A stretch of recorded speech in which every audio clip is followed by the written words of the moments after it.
Ever wonder what you could use your stickers for other than in your planner?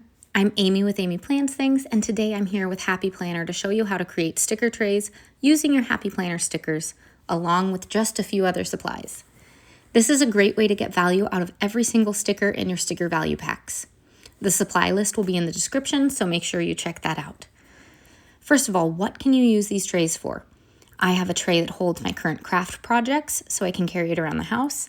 I have another that holds my makeup in the bathroom, and another that serves as a decorative tray in our kitchen on the counter.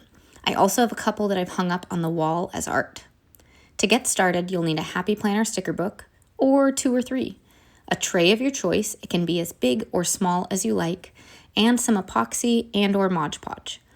Optional is some white paint. As you see, I picked up 3 different wooden frames. I got these ones from Michael's, but you can go to any craft store or online to grab some. One of the ones I got already has a white base, and the others are wood colored. I'm going to paint one of them so you can see the difference in how these 3 turn out. So here's what we do to create these Happy Planner sticker epoxy trays. Step 1, paint the frame if you want to. I've only tried this with white, but you could certainly try it with other colors if you want to, or stain the wood to make them a different color. Step 2, lay down your stickers in a collage. For one tray, I am going to use the Shelly Ass Sticker Value Pack. The next will be Tropical Florals Sticker Value Pack to create some themed trays for the summer. Then I'm going to create another summer sticker tray using all the bits and bobs I have left over from previous summer and seasonal sticker books. You can create trays for every season if you want to, or for specific themes like books or pets or florals, whatever are the things that you're most interested in. Step 3, this step is optional if you are using epoxy, but I find it helps to keep the stickers from lifting when you pour the epoxy, so it's pretty helpful. This can also be the final step if you don't want to use epoxy. I should mention here that if you do not use epoxy and you just use something like Modge Podge, it will not last as long. Epoxy is pretty forever as far as things go. Something like a little glue cover will not be as long lasting.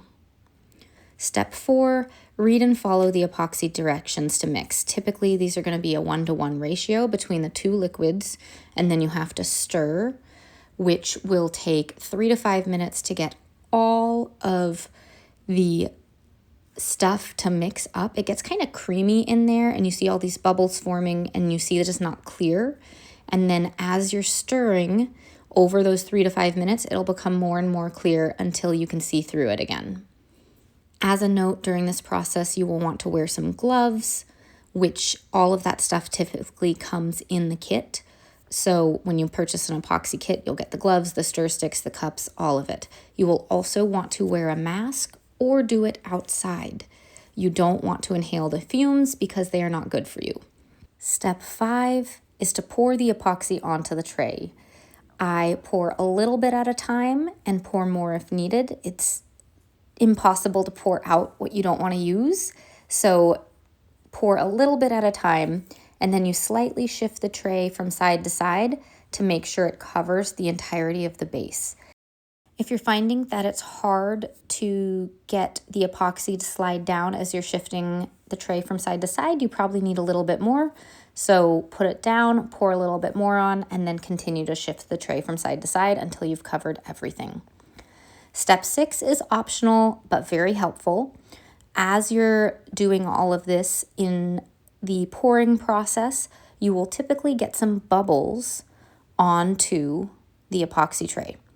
And a lot of the epoxies will be self-bubbling now, like the bubbles will come up to the surface, but it won't get all the bubbles out. So what you do to get rid of those bubbles is use a heat gun or hair dryer. I know most of us have those in our house. Use a hair dryer and blow on a heat setting to pop the bubbles. Just a little bit of heat will pop those bubbles.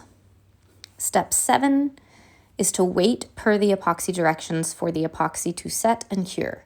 This typically will take a few hours for it to set, but it'll still be sticky, and then 1 to 2 full days for it to cure before it is hard and everlasting. Now you have an awesome themed sticker tray that you can use for whatever purpose you'd like. Happy crafting!